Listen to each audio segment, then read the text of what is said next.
இன்றைக்கி பார்த்தீங்கன்னா நம்ம நாகநேரிக்கு வந்திருக்கோம். இங்கே இருக்க உலகம்மன் கோயிலுக்கு தான் வந்திருக்கோம். வாங்க இந்த கோயிலை பற்றி பார்க்கலாம். நாகர்கோவிலில் வந்து திருநெல்வேலி போகிற ரூட்டில் நாகநேரின்னு ஒரு ஊர் இருக்குது. அங்கே தான் இந்த கோயில் இருக்குது.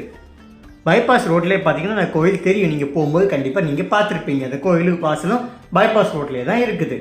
இதில் இருக்க அம்மன் பேர் பார்த்தீங்கன்னா உலகம்மன். கோயிலும் பார்த்தீங்கன்னா நல்லா விஷாலமாக இருக்குது. பார்க்கிங் ஸ்பேஸ்ன்னு பார்த்தீங்கன்னா அதுவும் நிறையவே இருக்குது.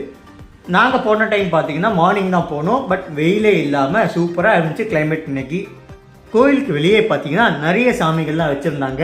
அதை ஒன்றா வீடியோவில் நம்ம பார்க்கலாம்.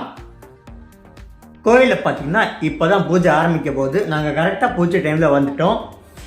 நாகர்கோவில் வந்து நாகநேரி போகிற பஸ் ஏறினீங்கன்னா பைபாஸ் ரோட்டில் இறங்கி இந்த கோயிலுக்கு நடந்து வந்துடலாம். நல்ல சக்தி வாய்ந்த கோயில் இது. இந்த பக்கம் வந்தீங்கன்னா கண்டிப்பாக விசிட் பண்ணி பாருங்கள். கொஞ்ச நாள் முன்னாடி தான் பார்த்தீங்கன்னா இந்த கோயில் கும்பாபிஷேகம் முடிஞ்சுது. அதுக்கான அரேஞ்ச்மெண்ட்ஸ்லாம் பார்த்தீங்கன்னா இன்னும் அப்படியே தான் இருக்குது. நம்ம வந்தால் கண்டிப்பாக அதை பார்க்கலாம். அம்மனுக்கு பார்த்தீங்கன்னா தீவானை காட்டி முடிச்சாச்சு. இப்போ பார்த்தீங்கன்னா நமக்கு கொண்டு வந்துட்டுருக்காங்க தீவானையை. நானும் ஒரு கையில் வீடியோ எடுத்துகிட்ருக்கேன். அதில் கொஞ்சம் ஷேக்காக இருக்கும்.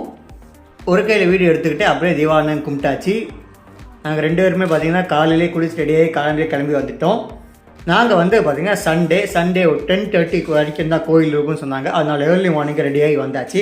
கரெக்டாக 10:30 கிட்ட தான் பூஜை முடிஞ்சு அப்படியே எல்லோரும் கிளம்பிடுவாங்கன்னு சொன்னாங்க. நீங்கள் வரதா இருந்தால் சண்டே வரதா வந்தீங்கன்னா ஏர்லி மார்னிங்கே வந்துடுங்க. பிரகாரத்தை சுற்றி பார்த்திங்கன்னா நிறைய சாமிகள் வச்சுருந்தாங்க. ஃபஸ்ட் நம்ம பார்க்குறது பார்த்திங்கன்னா ஆஞ்சநேயர். அடுத்து நம்ம பார்த்துட்ருக்கிறது பார்த்திங்கன்னா குரு பைரவர். கோயிலை சைடில் சுற்றி வந்தோம்னா ஃபஸ்ட் நம்ம கண்ணில் படுறது பிள்ளையார்.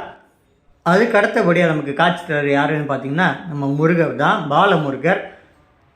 கோயிலும் பார்த்திங்கன்னா நல்லா நீட்டாக வச்சுருந்தாங்க. ஷீட்டு போட்டு க்ளோஸ் பண்ணி நீட்டாக இருந்துச்சு.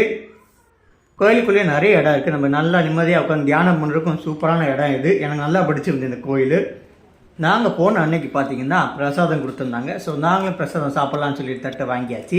எல்லாத்துக்கும் ஒவ்வொரு ஆளுக்காக கொடுத்துட்டு இருந்தாங்க. நாங்களும் தட்டை வாங்கி ரெடியாக வெயிட் பண்ணிட்டு இருந்தோம். கடைசி நான் என் செல்லக்குட்டியை தான் அவ்வளோதான் அனுப்பிவிட்டேன். முன்னே போய் வாங்கிட்டு வான்னு சொல்லிட்டு ஏன்னா லேடிஸாக இருந்ததுனால சரி அவ்வளோ அனுப்பிவிட்டேன், வாங்கிட்டு வரட்டும்னு சொல்லி நான் பேக்கில் நின்று வீடியோ எடுத்துகிட்டு இருந்தேன். வீடியோ எடுக்கிறதுக்கு எதுவும் சொல்ல கேட்டுக்கிட்டேன். முதல்ல வீடியோ எடுக்கலாமான்னு சொல்லி ஒன்றும் இல்லை, பிரச்சனை இல்லை, எடுக்கலாம்னு சொல்லிட்டாங்க. யூடியூப் பிளாக் எடுக்கவங்க கண்டிப்பாக வந்து கோயிலில் எடுக்கலாம். கோயில் எதுக்கும் கேட்டுக்கிட்டு எடுத்துக்கோங்க. பிரசாதம் பார்த்தீங்கன்னா அங்கே சாப்பிட்றதுக்கு ரெடி ஆயாச்சு. நம்ம அப்புறம் அப்படியே வெளியே போய் என்னெல்லாம் இருக்குன்னு சொல்லி சுற்றி பார்க்கலாம்.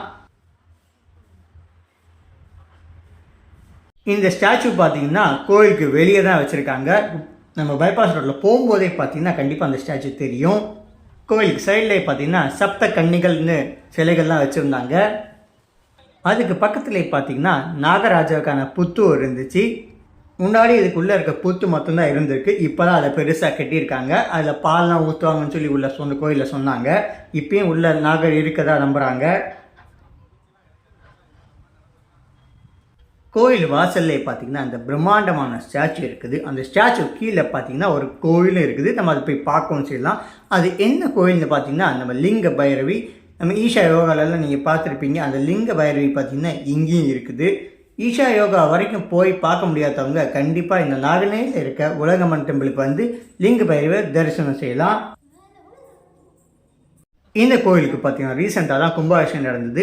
அதுக்கு அது கெட்டின இந்த யாக குண்டங்கள்லாம் இன்னும் அப்படியே தான் இருக்குது. நாங்கள் பார்த்தீங்கன்னா ஸ்டாச்சுக்கு மேலே வரைக்கும் ஏறி பார்த்தோம். வியூ பார்த்தீங்கன்னா சூப்பராக இருந்துச்சு. எல்லோரும் ஏற விடுவாங்கன்னு தெரியல, நாங்கள் போகிறப்ப ஏற விட்டாங்க. அதனால் நாங்கள் ஏறி பார்த்தோம். அந்த ஸ்டாச்சுக்கு மேலே பார்த்தீங்கன்னா ஒரு ஹோல் கொடுத்துருக்காங்க. அதுவே நம்ம ஏதாவது வேண்டி எலுமிச்சம்பழம் போட்டோன்னா கீழே இருக்க லிங்க பைரவியில் போய் கரெக்டாக ஊழுன்னு சொல்லி சொன்னாங்க. அந்த ஸ்டாச்சுவே பார்த்தீங்கன்னா செம்ம பிரம்மாண்டமாக கட்டியிருக்காங்க. பக்கத்தில் பார்க்கும்போது ரொம்ப சூப்பராக இருந்துச்சு. நாங்கள் போன டைம் பார்த்தீங்கன்னா வெயில் இல்லாமல் இருந்துச்சு. அதனால் பார்க்க இடம் பார்க்க நல்லா இருந்து. சில பார்த்தீங்கன்னா சரியான பெருசு. நாங்கள் மேலேருந்து வீடியோ இருக்கும்போது பார்த்தீங்கன்னா தெரியும் சூப்பராக இருந்துச்சு. நாகநேரி பக்கம் வந்தீங்கன்னா கண்டிப்பாக இந்த உலகம்மன் டெம்பிளை விசிட் பண்ணுங்கள்.